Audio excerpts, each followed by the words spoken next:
Agartala Government Medical College ni fil nuisi bisi songsamani sal pala jakha abno regei Karl Landsteiner Olitria Mall Sogdajak Pandaw Narayokra Tai Changsernai Manjagika Montreokra Professor Dr. Manik Saha Bonakaribu Manjaka haste Sagdu Bedegni Dagifang Kiran Gitte Alaida Dagifang Bramit Kaur tai Sagduk Dagifang Dr. Sanjit Debarmana Khawai Medical Education ni Dagifang Dr. HP Sharma Agartala Medical College ni Principal Dr. Anup Kumar Saha tai NHM Dagifang Rajiv Dotto tai GB Sagnai Nokni Super Dr. Shankar Chakraborty no Khawai Agartala Medical College ni Vice Principal Dr. Tapan Mojumdar tai Jorja Adong Rog Lamsukmani Kognar Prono AGMC College ni Laibuma tai GB Sagnai Nokni Katalkok Stabok Sagnai Mung Sep Sabrogno Chasawi Tongmani Kogrogno Sawi Khanarka Vice Principal Dr. Tapan Mojumdar College Bisini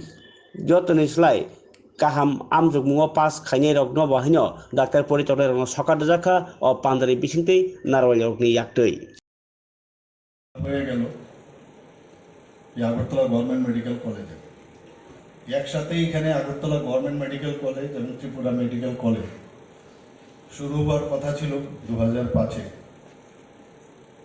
কিন্তু তখন MCI Agartala government medical কলেজকে approval দেয় কিন্তু Tripura medical কলেজে সেটা approval পায়নি এরপরের বছর হয় অর্থাৎ 2006-এ তার অ্যাপ্রুভাল পায় একটা সময় ছিল আমরা কোনোদিন ভাবতেও পারিনি যে ত্রিপুরাতে কোনোদিন মেডিকেল কলেজ হবে এরকম একটা অবস্থা ছিল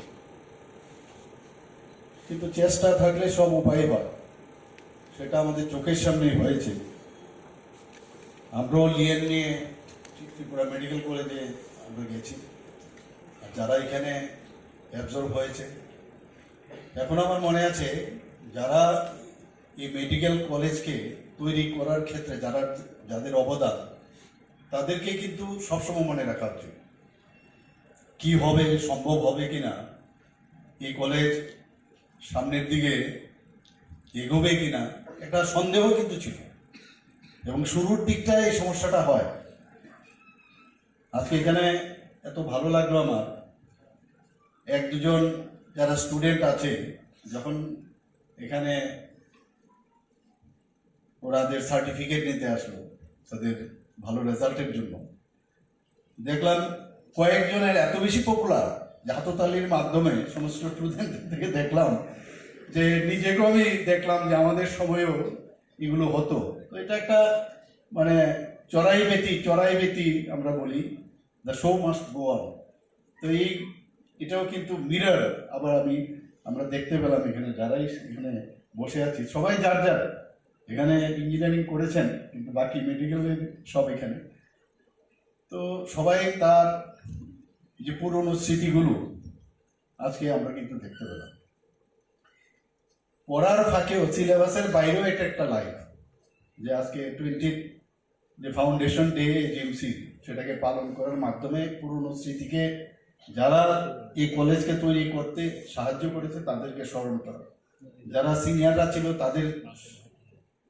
বিষয়ে আলোচনা করা আর বাকি তো আছে ফাংশন থাকবে ইত্যাদি আমি যা দেখলাম এখানে অনেক প্রোগ্রাম এটাই মানে ডাক্তারিতে তো ঢুকলে তো আর পড়ার শেষ নেই কিন্তু আপনাদের আমি বলে রাখি এখানে যারা স্টুডেন্ট যারা আছে তাদেরকে বলি ডাক্তারিতে যত না পড়েছি এখন আমি যে অবস্থায় আছি তার থেকে বেশি পড়তে হয় কারণ এবার নীতি আয়োগে যখন আমি গেলাম এখানে কিরণ যে আছেন এখানে মানে ডিফারেন্ট ডাইমেনশনের বহু কিছু পড়তে হয় এবং সেখানে গিয়ে পিপিটি প্রেজেন্টেশনও উনি দেখেছেন যে আমার সরকারের উপর আমাদের মানে সেখানে আমাদের যারা 13টা সরকার তার মধ্যে আমাদেরকে বলা হয়েছে যে আপনি এমন কি ইনোভেটিভ কিছু করেছেন আপনাদের সেটা পাঠান আমরা দুটো পাঠিয়েছিলাম আপনারা সবাই জানেন যে এখন আমাদের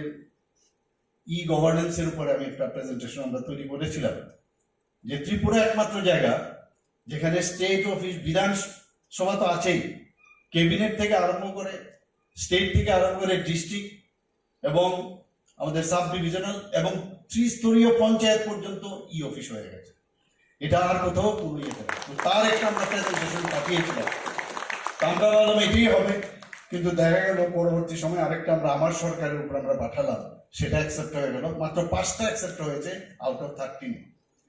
তো সেখানে আমাদের প্রেজেন্টেশন দিয়েছে, এর জন্য সবাই খুব খুশি হয়েছে, মাননীয় প্রধানমন্ত্রী খুব অ্যাপ্রিসিয়েট করেছে। আমি ওখানে আমার প্রেজেন্টেশনের শুরুতে আমি বললাম যে আমরা যারা জনপ্রতিনিধি হই, তারপরে কিন্তু আস্তে আস্তে করে নিজে কাজের কারণে আমরা অনেক সময় মানুষের কাছ থেকে একটু ডিস্টেন্স হয়ে যায়। আমি যখন এই হসপিটালে আসি, আমি অনেক মেডিকেল কলেজে, তো আমি নিজেও কেজিএমসিতে আমি ছিলাম, কিং জর্জ মেডিকেল কলেজে, সেখানেও আমি দেখেছি এখন ওরা অনেক বেটার হয়ে গেছে, ফেলিসিটেশন দিয়েছিল ওরা আমাকে।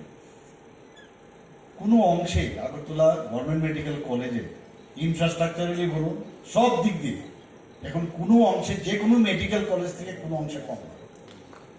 এবং আমাদের প্রোডাক্ট যারা স্টুডেন্ট তারাও কোনো অংশে কম না। এখন এইমসে আমি যাই, মাঝে মাঝে এইমসে যখন দেখা করি, অনেকে আসে ফটো তুলতে আসে, কি ব্যাপার বলে, আমি তো প্রফেসর। আরে কোথায় বাড়ি বলে, ত্রিপুরাতে বাড়ি, প্রচুর সব জায়গায়। তো এখানে কি করছো? ত্রিপুরাতে চলে এসো। কিছুদিন আগে আমার মনে আছে একটা ছেলে এসে আমার সাথে দেখা করলো, সে এফআরসিএস করেছে অর্থতে, অর্থর মধ্যে এফআরসিএস, আবার এমএসও করেছে, খুব অল্প বয়স, এই এজিএমসি থেকে পাস করেছে। এসে বলছে যে আমি ওখানে লাস্ট পার্ট একটা আছে পরীক্ষা, সেটা দিয়ে আমি আসতে চাই। পিএইচডিও করেছে এত অল্প বয়সে, এই আগরতলা গভর্নমেন্ট মেডিকেল কলেজ থেকে পাস করেছে। আমি চলে এসো। তা আগে সেই সুবিধা কিন্তু যারা সুপার স্পেশালিস্ট ছিল তাদের সেই সুযোগ কিন্তু দেওয়া হতো না। আমরা সেই ব্যবস্থা আমরা করেছি, আলাদা আলাদা করে আমরা সার্ভিস রুল আমরা পাল্টিয়েছি। ডাক্তারদের প্রমোশন আমরা দিয়েছি, অ্যাডহক বেসিসে হোক আর যাই হোক, আমরা কিন্তু প্রমোশন দিয়েছি। অনেকদিন ধরে আটকেই গেছিল সেটা। আরো বেশি করে ডাক্তার যেন তাদের এখানে আরো নিযুক্তি পায় তার ব্যবস্থা আমরা করছি। নার্সিং স্টাফ থেকে আরম্ভ করে আদার যেসব ম্যান পাওয়ারের প্রয়োজন, সেই ব্যবস্থা আমরা করছি। আমরা বিভিন্ন ডিস্ট্রিক্টে আমরা চাই যে যাতে স্টেট হসপিটালে তার প্রেশার যাতে কম হয়, তো ডিস্ট্রিক্ট হসপিটালগুলোকে আমরা স্ট্রেংথেনিং করার ব্যবস্থা করছি। ট্রমা সেন্টার আমরা করেছি, এখন আমরা সাউথে শান্তির বাজারে ট্রমা সেন্টার করেছি, ডিস্ট্রিক্ট হসপিটাল যেটা গুমতি আছে সেখানে করেছি। আমরা আমবাসাতে একটা ধলাই ডিস্ট্রিক্টে সেখানে আমরা করেছি। আরো যেটা ধর্মনগরে আছে, আরো কয়েক জায়গায় আমরা সেটা আমরা করছি। ট্রমা সেন্টার থাকা মানে কি, একটা পেশেন্ট তাহলে আগরতলায় তার আসতে হয় না। একটা ত্রিপুরার যে তার যে ডেভেলপমেন্টে, যখন কেউ বাইরের থেকে আসে, যদি দেখতে হয় ত্রিপুরার ডেভেলপমেন্ট কোন পর্যায়ে আছে, তার স্ট্যাটাস কি, তাহলে তার হসপিটালে যাওয়া উচিত প্রতিটা ব্যক্তি। হসপিটাল যদি স্বাস্থ্য ব্যবস্থা যদি ঠিকঠাক হয়, তাহলে ধরে নিতে হবে ত্রিপুরার সব দিকে স্বাস্থ্যই ভালো। আমাদের 81টা ডিপার্টমেন্টে যতটাই ডিপার্টমেন্ট থাকে, সবকটা ডিপার্টমেন্ট বেটার। এবং এখানে আজকের এই শুভ দিনে আমি বলবো যে 20 বছর শুধু না, এটা চলতে থাকবে। এবং যারা আজকে স্টুডেন্ট তারাও একদিন যেটা বললাম ফ্যাকাল্টি হবে, বাইরে গিয়ে ত্রিপুরার নাম নিশ্চয়ই রোশন করবে।